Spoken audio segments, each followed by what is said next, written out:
नमस्कार, यो AB news खबरको संकेत हो। तपाई अहिले एबी न्यूज एट 2 मा हुनुहुन्छ।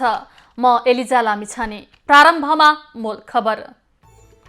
पूर्वाग्रहबाट माथि उठेर विश्वविद्यालयका समस्या समाधान गर्नुपर्ने देउवाको भनाई। ताला मुक्त बनाउने अभियानमा लाग्न शिक्षा मन्त्रीको आग्रह। सीट बाँडफाँडमा गठबन्धनभित्र कुनै असहमति नरहेको माओवादी अध्यक्ष दाहालको दाबी। संख्यासँगै प्रदेश र क्षेत्र समेत एकै पटक टुङ्ग्याउने भनाई। ललितपुर महानगरद्वारा सडक पेटी मिचेर बनाइएका संरचना हटाउन सुरु। व्यापार व्यवसाय गर्नेलाई भने दशैंपछि हटाउने योजना। भारतले आयातमा कडाई गर्ने गरी कानून बनाउने तयारी गरेपछि नेपाली चिया उद्योग समस्यामा। 40 देखि 60% सम्म कर लगाउन प्रस्ताव। र नेपाल र केन्या बीचको पहिलो एक दिवसीय क्रिकेट जारी। नेपाल टस हारेर पहिले बलिङ गर्दै।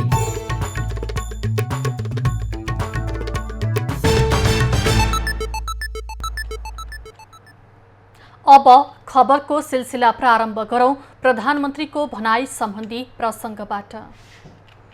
प्रधानमन्त्री शेरबहादुर देउवाले राजनीतिक आग्रह र पूर्वाग्रहबाट माथि उठेर विश्वविद्यालयका समस्या पहिचान गरी समस्या समाधान गर्नुपर्ने बताएका छन्। आज काठमाडौँमा शङ्करदेव क्याम्पसले आयोजना गरेको कार्यक्रममा उनले शैक्षिक विकासको लागि सरकार सदैव प्रतिबद्ध रहेको बताएका हुन्। प्रधानमन्त्री देउवाले विश्वविद्यालय विभिन्न समस्या र चुनौतीबाट गुज्रिरहेको उल्लेख गर्दै तालाबन्दी र हडतालले विश्वविद्यालयका समस्या समाधान नहुने उल्लेख गरे। भूकम्पको क्याम्पसको भौतिक संरचना क्षतिग्रस्त हुन पुगेमा त्यसको ऐतिहासिक र पुनर्निर्माण अत्यन्त जरुरी थियो। यसको पुनर्निर्माण हुन तथा अझ अन्य शैक्षिक पूर्वाधारको समेत सुदृढीकरण हुनु यस क्याम्पसहरूका लागि पनि उदाहरणीय र अनुकरणीय हो। प्रधानमन्त्री देउवाले शैक्षिक क्षेत्रको उन्नयनको लागि सरकार र आफ्नो व्यक्तिगत तर्फबाट आवश्यक सहयोग गर्न तयार रहेको पनि बताए। कार्यक्रममा शिक्षा विज्ञान तथा प्रविधि मन्त्री देवेन्द्र पौडेलले शैक्षिक क्षेत्रको विकासको लागि विश्वविद्यालय तालामुक्त बनाउने अभियानमा लाग्नुपर्ने बताए। नजिकैको यहाँको जमिन प्राप्तिको विषय यहाँ राख्नु भएको छ। सम्माननीय प्रधानमन्त्रीज्यू यहाँ हुनुहुन्छ। अहिले हामी उद्घाटन गरेको बेला पनि भन्यौँ केही प्रक्रियाहरू पुरा गर्नुपर्ने होला। हामी शिक्षा मन्त्री र प्रधानमन्त्रीकै तर्फबाट प्रधानमन्त्रीले बोल्नुहुनेछ। यो प्रक्रिया अगाडि बढाउने विश्वास म तपाईँलाई यहाँ व्यक्त गर्न चाहन्छु। मन्त्री पौडेलले शङ्करदेव क्याम्पसलाई अध्ययनको लागि आवश्यक स्थान उपलब्ध गराउन सरकारले सहयोग गर्ने आश्वासन समेत दिए। गृहमन्त्री बालकृष्ण खाँडले विपद जोखिम न्यूनीकरण तथा व्यवस्थापन प्राधिकरणलाई राज्य कोषबाट प्रदान गरेको रकम 100% सदुपयोग गर्न निर्देशन दिएका छन्। आज विपद जोखिम न्यूनीकरण तथा व्यवस्थापन कार्यकारी समितिको बैठकमा उनले सरकारले विपद जोखिम न्यूनीकरण गर्न दिएको रकम सदुपयोग गर्न प्राधिकरण क्रियाशील हुन जरुरी रहेको बताएका हुन्। मन्त्री खाँडले विपद जोखिम न्यूनीकरण व्यवस्थापन प्राधिकरणलाई पनि सार्वजनिक खरिद लागू हुने भन्दै प्रचलित कानून अनुसार कोषको रकम खर्च गर्नुपर्ने बताए। उपलब्ध भएको बजेट या निकासा भएको बजेटको 100% नै सदुपयोग हुनुपर्दछ। विपदका लागि छुट्याएको रकमको त झन् पूर्ण रूपमा यसको सदुपयोग हुनुपर्दछ। त्यो खालको व्यवस्थापन र त्यो खालको प्रतिबद्धता क्रियाशीलता होस् प्राधिकरणका राष्ट्रसेवकहरूसँग पनि र अन्य सम्बन्धित निकायको पनि भन्ने पनि म धारणा राख्न चाहन्छु। मन्त्री खाँडले प्राधिकरणको कार्यकारी समितिले गरेका सबै निर्णयहरू गम्भीरतापूर्वक कार्यान्वयन गर्ने पनि निर्देशन दिए। गृहमन्त्री खाँडले यो वर्ष पनि वर्षाको कारण देशका विभिन्न भागमा बाढी पहिरोको कारण ठूलो क्षति भएको समेत जानकारी दिए। उनले विपद प्राधिकरणलाई सरकारले प्रदान गरेको कोष भए पनि स्थानीय तह र स्थलगत रूपमा विपद व्यवस्थापनको लागि त्यो खालको प्राविधिक जनशक्ति व्यवस्थापन नभएको बताए। विपद व्यवस्थापनको लागि स्थानीय गाउँपालिकाहरूलाई नै जिम्मा दिएर सक्रिय बनाउन आवश्यक रहेको उनको भनाइ छ। नेकपा माओवादी केन्द्रका अध्यक्ष पुष्पकमल दाहालले सत्तारूढ गठबन्धनभित्र प्रदेश र क्षेत्रसहित एकैपटक टुङ्गो लगाउने गरी सहमति भएको बताएका छन्। आज सुर्खेत विमानस्थलमा पत्रकारसँग कुरा गर्दै उनले संख्या मात्र नभई प्रदेश र क्षेत्र समेत एकैपटक टुङ्गोमा पुर्याउने गरी काम भइरहेको बताएका हुन्। अध्यक्ष दाहालले सिट बाँडफाँडको विषयमा सत्तारूढ गठबन्धनभित्र कुनै असहमति नभएको दावी पनि गरे।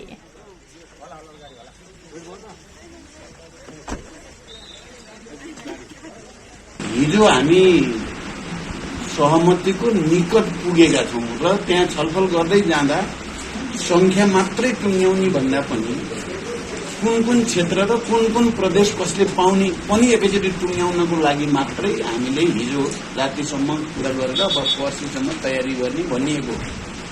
गठबन्धनभित्र कुनै त्यस्तो असहमतिको स्थिति छैन, खालि त्यसलाई अझ प्रभावकारी कसरी बनाउने भन्नेतिर नै छलफल केन्द्रित छ।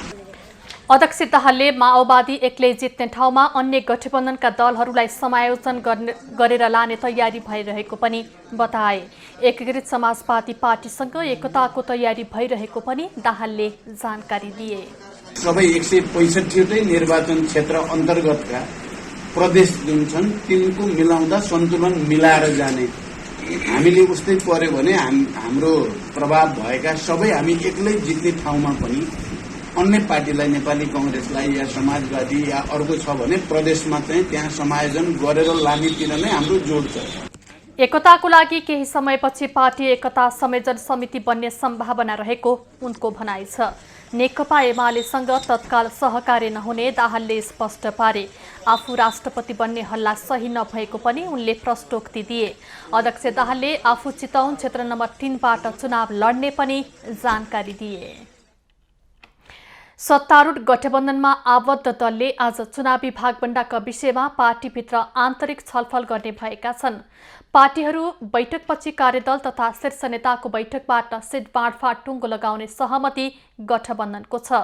प्रधानमन्त्रीको निवास बालुवाटारमा बिहीबार 11 घण्टासम्म गठबन्धन बैठक भए पनि निष्कर्ष निस्कन सकेको थिएन। 100 सिट दाबी गरेको कांग्रेस 90 सिटसम्म लचक देखिएको छ। अन्य दलले भने प्रतिनिधि सभाका 165 मध्ये आधा कांग्रेस र बाँकी अन्य दलबीच बाँडफाँड हुनुपर्ने बताउँदै आएका छन्। प्रतिनिधि सभाका 165 र प्रदेश सभाका 330 क्षेत्रबारे एक गरेर त्यहाँ कुन दलले कति मत ल्याएको छ भनेर गठबन्धन कार्यदलले अध्ययन प्रतिवेदन तयार पारेको छ। प्रदेश सभा र प्रतिनिधि सभाको निर्वाचनमा प्रयोग हुने मतपत्रको रङ फेरिने भएको छ। निर्वाचन आयोगले 2074को भन्दा अहिलेको निर्वाचनमा प्रयोग हुने मतपत्रको रङमा हेरफेर गर्ने भएको हो। प्रतिनिधि सभा र प्रदेश सभाको प्रत्यक्ष तथा समानुपातिक दुवैतर्फको निर्वाचनको लागि सेतो कागजमा फरक फरक रङको प्रयोग गरी मतपत्रमा चुनावको विवरण र चुनाव चिन्ह छाप्ने तयारी गरेको छ। सुन्तला, सुनौलो, रातो र कालो गरी 4 रङको प्रयोग गरेर छुट्टा छुट्टै मतपत्र छाप्ने तयारी आयोगले गरेको जनाएको छ। 2074को निर्वाचनमा आयोगले कालो, रातो र हरियो रङको प्रयोग गरेर प्रतिनिधि सभा र प्रदेश सभाको प्रत्यक्ष तथा समानुपातिक तर्फको मतपत्रको छपाई गरेको थियो। प्रतिनिधि सभाको प्रत्यक्षतर्फ रातो रङको प्रयोग गरेर मतपत्र छापिने तयारी भएको छ भने कालो रङको प्रयोग गरेर समानुपातिक तर्फको मतपत्र छपाईको तयारी छ। 2074को प्रतिनिधि सभाको प्रत्यक्षतर्फ हरियो र समानुपातिक तर्फ रातो रङको प्रयोग गरेर मतपत्र छापिएको थियो। प्रदेश सभाको प्रत्यक्षतर्फको निर्वाचनको लागि सुन्तला रङको प्रयोग गरेर मतपत्र छाप्ने आयोगको योजना छ भने समानुपातिक तर्फ सुनौलो रङको प्रयोग गरिँदैछ। 2074को निर्वाचनमा प्रदेश सभाको प्रत्यक्षमा कालो र समानुपातिक तर्फको मतपत्रमा रातो रङ प्रयोग गरेर मतपत्रको छपाई गरिएको थियो। स्थानीय तहको निर्वाचनमा मतपत्रको रङ फेर्दा दलहरूले आपत्ति जनाएका थिए। मतपत्र छपाईको लागि आयोगले 8.5 मेट्रिक टन कागज किन्न बोलपत्र आह्वान गरेको छ। ललितपुर महानगरपालिकाले फुटपाथ सडक पेची मिचेर बनाइएका संरचना हटाउन सुरु गरेको छ। आज महानगरले ललितपुरको लगनखेलमा रहेको महानगरकै भवनमा रहेको एक होटलले नियम विपरीत बनाएको संरचना हटाएको हो। महानगरभित्र अनधिकृत रूपमा बनेका संरचनामा व्यापार व्यवसाय गर्नेहरूलाई भने दशैंपछि हटाउने सूचना जारी गरिएको छ। गर्ने कुरा भएको छ। अहिले सबैले जानकारी गराइसके पश्चात हामी क्लोजर चलाउने अवस्था छैन। यहाँको मान्छेलाई सल्लाह गरेर नमस्ते गरेर हटाउनु पनि हटाइदिन्छ उहाँहरूले। अहिलेसम्म 2 वर्षको हामी क्लोजर चलाउनु पर्ने अवस्था छैन पनि र हाम्रो मेयरजीलाई सडकमा ल्याएर यो हटाऊ भन्ने अवस्थामा दिन्न हामी। ललितपुर नगर प्रहरीले फुटपाथ मिचेर बनाइएका संरचना हटाउन आफ्नै मातहतको कार्यालयबाट सुरु गरेको हो। महानगरले दिएको समयमा अनधिकृत संरचना अठेर गरी नहटाइएको पाइएमा प्रक्रिया पूरा गरेर हटाउने महानगरले जनाएको छ। अहिले नै महानगरभित्र डोजर लगाउने अवस्था नरहेको भन्दै महानगरले दिएको समयमा व्यवसायीहरू आफैले अनधिकृत संरचना हटाउने विश्वास समेत व्यक्त गरेको छ। काठमाडौँ महानगरले काठमाडौँको नयाँ बानेश्वर क्षेत्रमा सडकमा राखिएका निर्माण सामग्री हटाएको छ। आज महानगरको टोलीले डोजर दिएर बानेश्वर क्षेत्रको सडकमा राखिएका बालुवा गिट्टी लगायतका निर्माण सामग्री हटाएको हो। सडकमा निर्माण सामग्री नराख्न पटक पटक आग्रह गर्दा पनि नमानेपछि सामग्री हटाएर जफत गरिएको महानगरले जनाएको छ। सडक छेउमा निर्माण सामग्री राख्दा ढल्ने अवरुद्ध हुने गरेको देखिएको छ। निर्माण गर्न लागिएका घरको लागि निर्माण सामग्री सडकमा राख्दा यातायात सञ्चालन तथा फुटपाथमा हिँडडुल गर्न कठिनाई भएकाले महानगरले कारबाही गर्न थालेको हो। खबरको सिलसिला अझै जारी छ, हामीसँगै रहनुहोला। अब बाँकी खबर। गौरा पर्व अन्तर्गत व्रतालु महिलाहरूले गौरा देवीलाई आज गौरा घरमा भित्राउँदैछ। आजको दिनलाई ठुली गौरा भनेर मनाउने गरिन्छ। व्रतालु महिलाहरूले बिहानै नुहाई धुवाई गरेर साँझको समयमा गौरालाई गौरा घरमा भित्राउने चलन छ। ठुली गौराको दिन आज गौरा र महेश्वरको प्रतिमूर्ति स्थापना गरी व्रताली महिलाहरूले फलफुल र बिरुडाले गौरा देवीको पूजा गर्ने गर्दछन्। साउ अपामार्ग तिल लगायतका वनस्पतिले गौराको प्रतिमूर्ति बनाइन्छ। व्रतालु महिलाहरूले धारण गर्ने विशेष प्रकारको धागो अर्थात् दुब धागो पनि आजै गौरा देवीमा चढाउने चलन छ। गौरा देवीमा चढाइएको दुब धागोलाई भोलि दुर्गाष्टमी अर्थात् अठयावालीका दिन व्रतालु महिलाले धारण गर्ने गर्दछन्। यसका साथै साँझको समयमा व्रतालु महिलाहरूले कुण्ड स्नान गर्ने गर्दछन्। गौराको दिन मुख्य दिन भोलि दुर्गाष्टमी का दिन महिलाहरूले गौरालाई गौरा घटबाट गौरा खोलामा लगेर पूजा गर्ने चलन रहिआएको छ। तामा तथा पित्तलको भाँडामा बिरुडा राखेर विधिपूर्वक भिजाइएपछि हिजोबाट गौरा पर्व विधिवत रूपमा सुरु भएको हो। गौराको पूजा अर्चनाले विशेष गरी श्रीमान तथा घर परिवारका सदस्य निरोगी दीर्घायु, परिवारमा सुख समृद्धि कायम हुने विश्वास गरिन्छ। भारतले आयातमा कडाई गर्ने गरी कानुन बनाउने तयारी गरेपछि नेपाली चियाको निर्यातमा सङ्कट आइपर्ने देखिएको छ। भारतले आयातमा कडाई गर्ने गरी कानुन बनाउने तयारी गरेपछि नेपाली तयारी चियाको निर्यातमा सङ्कट आइपर्ने देखिएको हो।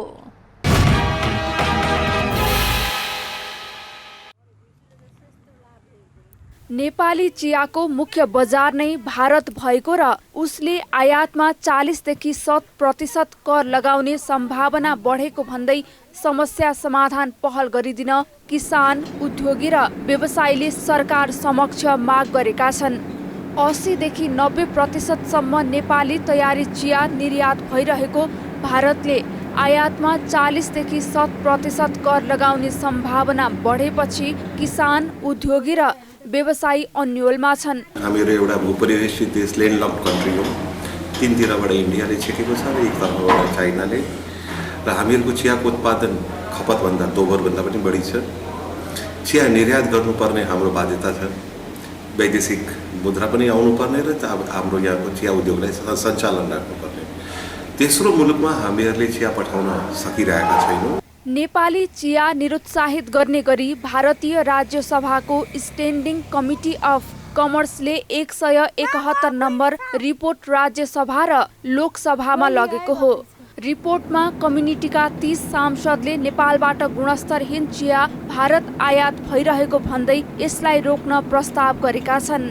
हामी जहिले पनि भारतीय बजारमा नै निहित भयो क्या। अब हामीले अर्को अप्सनहरू जस्तो बङ्गलादेशमा पनि चियाको डिमान्ड नभएको होइन, पाकिस्तानमा पनि नभएको होइन, तर हामीले त्यहाँसम्म जानको लागि एक्सेसिबिलिटी चाहिँ के हुनसक्छ त? जस्तो त्यहाँसम्म जानको लागि हाम्रो माध्यम चाहिँ के त भन्दाखेरि हामी त भारतको एउटा न एउटा कुनै न कुनै पोर्ट त प्रयोग गरेर जानु पर्यो। त्यो कुरा चाहिँ नि भारतले हामीलाई एक्सेस नदिइसकेपछि त हाम्रो चिया चाहिँ कहाँ जाने त? चिया चाहिँ विभिन्न बाहनामा चाहिँ अब अहिले स्याम्पलिङ भनेर त्यसको गुणस्तरको कुरालाई लिएर चाहिँ केही टीका टिप्पणी उठिरहेको अवस्था पनि हामीले सुन्नमा आएको छ र केही अवरोधहरू पनि भएको अवस्था छ र यसलाई चाहिँ सधैँको लागि चाहिँ यसलाई हामीले कूटनीतिक पहलबाटै चाहिँ यसलाई चाहिँ समाधान गर्नु चाहिँ उपयुक्त हुन्छ। राष्ट्रिय चिया तथा कफी विकास बोर्डका अनुसार सन् 2020-21मा 2,27,45,000 केजी तयारी चिया उत्पादन भएको छ। यसमा 1,56,41,000 किलो CTC र 71,68,000 किलो अर्थोडक्स छ। पछिल्लो समय देशका 28 जिल्लाको 16,920 हेक्टर क्षेत्रफलमा चिया खेती विस्तार भएको तथ्याङ्क छ। सन्तोष नेउपाने, झापा।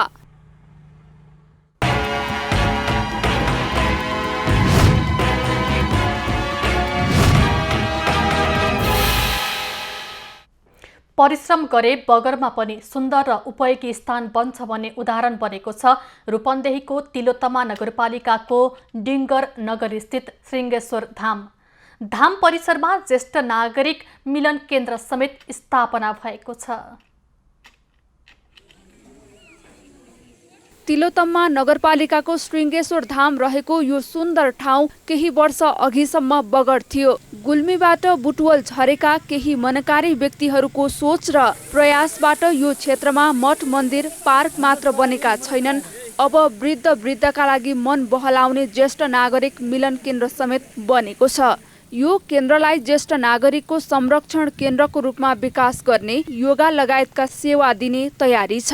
विभिन्न मनोरञ्जन तथा सत्सङ्ग, प्रवचन, ध्यान, योगा जस्ता क्रियाकलापहरू सञ्चालन गरी शारीरिक एवं मानसिक ढङ्गले स्वस्थ र सबल बनाउन आत्मबल प्रदान गर्ने। ज्येष्ठ नागरिक बस्न पूर्वाधार तयार भएकाले 2 महिनाभित्र सञ्चालनमा आउने र केन्द्रमा आउन जान निशुल्क यातायातको व्यवस्था गर्ने तयारी छ। खानापिनाको लागि माथि भान्साको व्यवस्था छ अनि डाइनिङ हलको व्यवस्था छ, व्यवस्था गरिएको सबै। हामीहरूले यो वार्षिक साधारण सभाको म्यान्डेटपछि लगतै 2 महिनाभित्रैमा हामी यो सञ्चालन गर्छौँ। केन्द्र सञ्चालनका लागि मासिक 5 लाख खर्च हुने भएकाले 1 करोडको अक्षय कोष स्थापना गर्ने लक्ष्य रहेको छ। केन्द्रमा पशुपतिनाथ मन्दिर, गणेश भैरव मन्दिर, पिपलको चौतारी, खेम बुद्ध बाटिका लगायतका संरचना निर्माण गरिएका छन्। जति पनि यो हाम्रो यो हरियाली जुन बनेको छ, जुन हिसाबले हाम्रो जो ज्येष्ठ नारीको जुन हरियालीको जुन एउटा छ र त्यो असाध्यै मनमोहक देखिएको छ। अर्को एउटा हाम्रो 108 पिपलको जुन एउटा लामो चौपारी छ, त्यो चौपारीले पनि असाध्यै धेरै महिलाहरू आएर वैशाखमा त एकदम भिडभाडै हुन्छ। श्रृङ्गेश्वर धाम र ज्येष्ठ मिलन केन्द्रका पदाधिकारी, सदस्य र विभिन्न चन्दादाताको करिब 4.5 करोडको लगानीमा धाम र ज्येष्ठ नागरिक मिलन केन्द्र पार्क लगायतको संरचना बनेको हो। केन्द्रलाई भविष्यमा अझ राम्रो र नेपालकै नमुना ज्येष्ठ नागरिक मिलन केन्द्र बनाउने लक्ष्य छ। त्यसका लागि थप जग्गाको आवश्यकता पर्ने भएकाले सरकारसँग अनुरोध गर्ने तयारी धामको छ। दामोदर खनाल, बुटवल। एक सातामा सुनको भाव तोलामा 2,800 रुपैयाँले घटेको छ। आज पनि सुनको मूल्य तोलामा 100 रुपैयाँले घटेको छ। नेपाल सुनचाँदी व्यवसायी महासङ्घका अनुसार एक सातामा सुनको मूल्यमा उच्च गिरावट आएको हो। महासङ्घले आज छापावाला सुनको मूल्य 93,000 तेजाबी सुनको मूल्य 92,500 रुपैयाँ तोकेको छ। चाँदीको मूल्य प्रति तोला 1,105 रुपैयाँ तोकिएको छ। 8 दिनको अवधिमा छापावाला सुनको मूल्य 2,800 र चाँदीको मूल्य तोलामा 70 रुपैयाँले घटेको महासङ्घको तथ्याङ्कले देखाएको छ। अन्तर्राष्ट्रिय बजारमा मूल्यमा आएको गिरावटकै कारण नेपाली बजार पनि प्रभावित भएको महासङ्घले जनाएको छ। मुलुकको अर्थतन्त्रको 3 खम्बामध्ये एक मानिएको सहकारी क्षेत्र समस्याग्रस्त बन्दै गएको छ। तरलताको बहानामा बचतकर्ताको पैसा हिनामिना गर्ने तथा सहकारी नै बन्द गरेर सञ्चालक भागेर जाने प्रविधि मौलाउँदै गएपछि सर्वसाधारणको करोडौँ रकम डुबेको छ।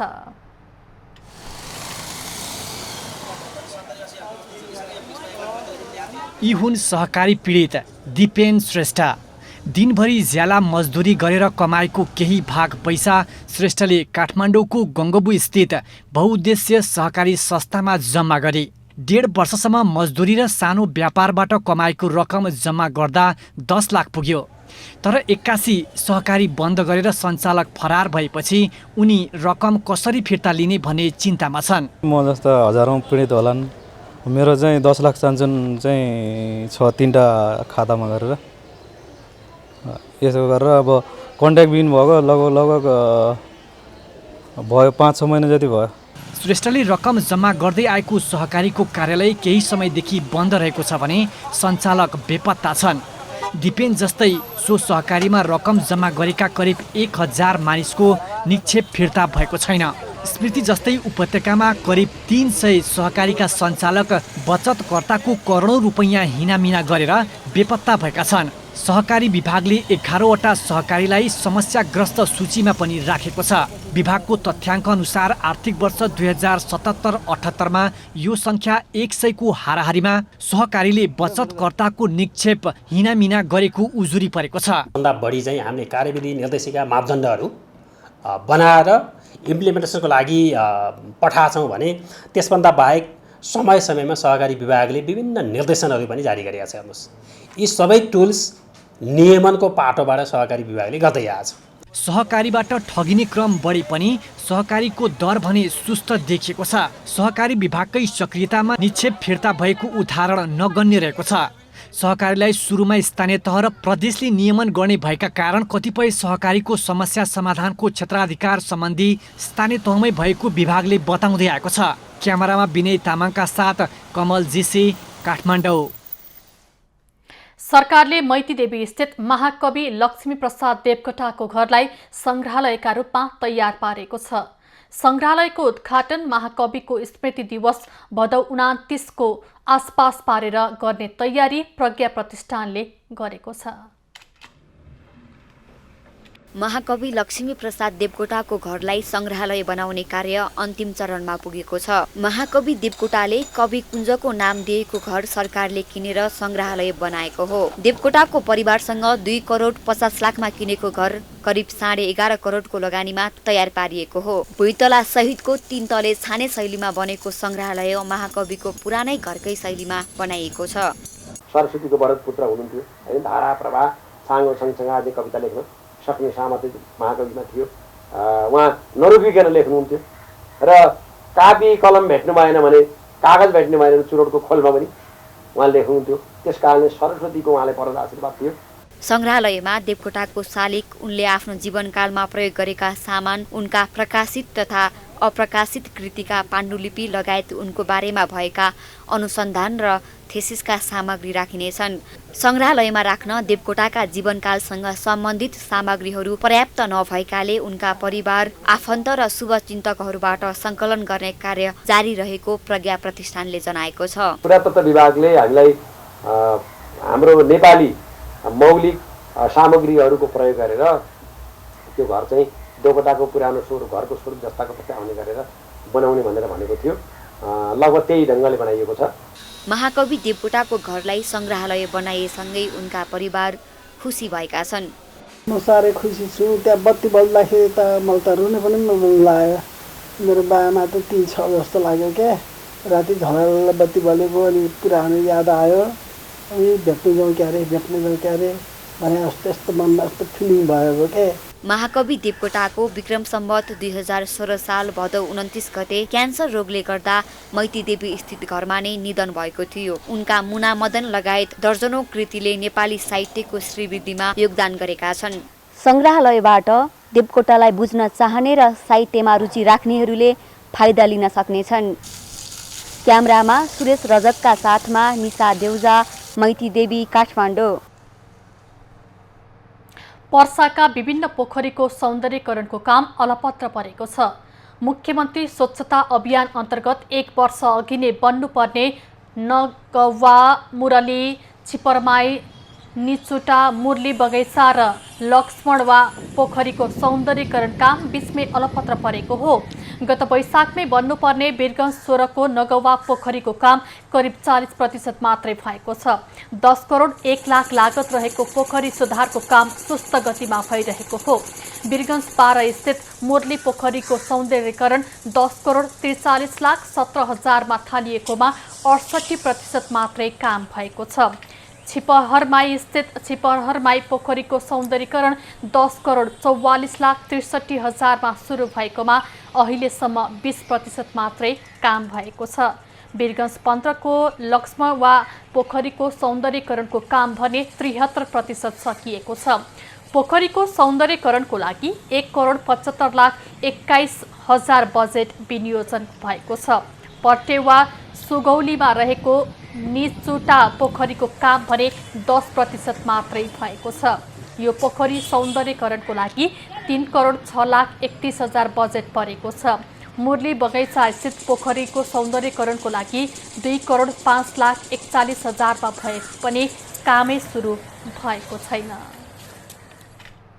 खबरको सिलसिला अझै जारी छ, हामी सँगै रहनुहोला। पहिरो खसेर अवरुद्ध भएको नारायणगढ पुग्ने सडक खण्ड सञ्चालनमा आएको छ। आज बिहान 8 बजे सडक खण्डको केराबारी र 18 किलोमा पहिरो खसेर अवरुद्ध भएको सडक मध्याह 12 बजेबाट सञ्चालनमा आएको हो।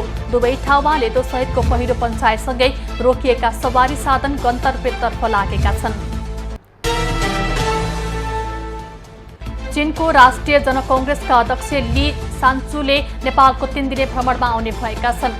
सभामुख अग्नि सापकोटाको निमन्त्रणामा उनी भदौ 27 देखि 29 गतेसम्म नेपाल आउने भएका हुन्। चीनको तेस्रो वरियताका नेता लीले सभामुख सापकोटासहित राष्ट्रपति विद्यादेवी भण्डारी, प्रधानमन्त्री शेरबहादुर देउवा सहित राजनीतिक दलका शीर्ष नेताहरूसँग पनि भेटवार्ता गर्ने कार्यक्रम रहेको छ।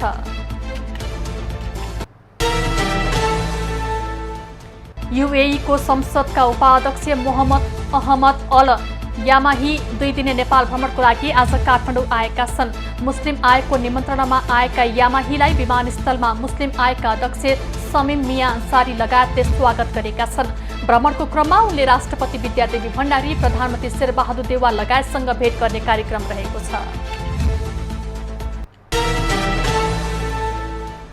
वन तथा वातावरण मन्त्री प्रदीप यादवले सोमबारदेखि भ्लादिवोस्तोकमा हुने दोस्रो बाघ सम्मेलनको भ्रमण रद्द गरेका छन्। मन्त्रालय तथा अन्य विभिन्न क्षेत्रका महत्त्वपूर्ण कार्य गर्न बाँकी रहेको उल्लेख गर्दै मन्त्री यादव बाघ सम्मेलनमा नजाने भएका हुन्। केही दिन अघिको मन्त्री परिषद बैठकले दोस्रो अन्तर्राष्ट्रिय बाघ बैठकको नेतृत्व मन्त्री यादवले गर्ने निर्णय गरेको थियो। प्रतिनिधि सभा र प्रदेश सभा सदस्य निर्वाचनमा समानुपातिक निर्वाचन प्रणालीतर्फ 68 दलले भाग लिने भएका छन्। समानुपातिक निर्वाचनमा भाग लिन 76 दलको निवेदन परेकोमा अन्तिममा 68 दललाई मात्रै आयोगले कायम गरेको हो। जनमत पार्टीको हन चिन्ह पहिलो नम्बरमा र राष्ट्रिय स्वतन्त्र पार्टीको घण्टी चिन्ह 68 नम्बरमा दर्ता भएको छ। आसन्न निर्वाचनको लागि 21 भाद्रभित्र सङ्घ प्रदेशको प्रत्यक्ष र समानुपातिक उम्मेद्वारको नामावली सिफारिस गर्न राप्रपा नेपालले निर्देशन दिएको छ। कमल थापाको अध्यक्षतामा बसेको सचिवालय बैठकले महामन्त्री सुशील श्रेष्ठले प्रस्तुत गरेको मेची महाकाली राष्ट्रिय स्वाभिमान यात्रा कार्यक्रमलाई समेत पारित गरेको छ। अभियान मेचीको काकडभिटाबाट भाद्र 30 गतेबाट सुरु हुने भएको छ। सुदूरपश्चिम प्रदेश सभाको 10औं अधिवेशन आजबाट अन्त्य हुने भएको छ। सुदूरपश्चिम प्रदेश सरकारको बिहीबार बसेको मन्त्री परिषद बैठकले प्रदेश सभाको 10औं अधिवेशन अन्त्यको लागि प्रदेश प्रमुख समक्ष सिफारिस गरेको हो। प्रतिनिधि तथा प्रदेश सभाको निर्वाचन मिति तय भएसँगै प्रदेश सभा सदस्यहरू प्रचार प्रसारमा केन्द्रित हुने भन्दै सभाको बैठक शुक्रबार अन्त्य गर्न मन्त्री परिषदले सिफारिस गरेको थियो।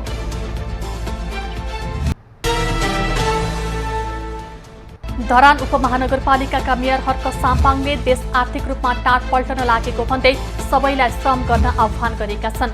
सामाजिक सञ्जालमा सक्रिय हुने साम्पाङले कुरा बुझ्न केही समय लाग्ने भए पनि पछि पछुतो नहुने दावी गरेका हुन्। पुँजीगत भन्दा चालुतिर खर्च बढेको भन्दै साम्पाङले चिन्ता व्यक्त गरेका छन्।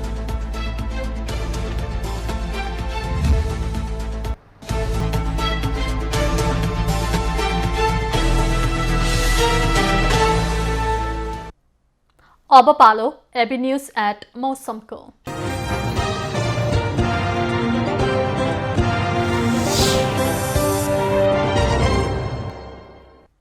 हाल देशभर आंशिकदेखि सामान्य बदली रही लुम्बिनी, गण्डकी, कर्णाली र सुदूरपश्चिम प्रदेशका केही स्थानमा हल्कादेखि मध्यम वर्षा भइरहेको छ। अपराह्न देशका केही स्थानमा मेघगर्जनसहित हल्कादेखि मध्यम वर्षाको सम्भावना रहेको जल तथा मौसम पूर्वानुमान महाशाखाले जनाएको छ। काठमाडौँ उपत्यकाको आजको अधिकतम तापक्रम 28 डिग्री सेल्सियस र न्यूनतम तापक्रम 21 डिग्री सेल्सियस बीच रहने अनुमान गरिएको छ। आज सूर्योदय बिहान 5:43 भयो भने सूर्यास्त साँझ 6:24 हुनेछ। आज देशभरको मौसम कस्तो रहला त हेरौं त्यसका विभिन्न स्थानको अनुमानित मौसमी अवस्था।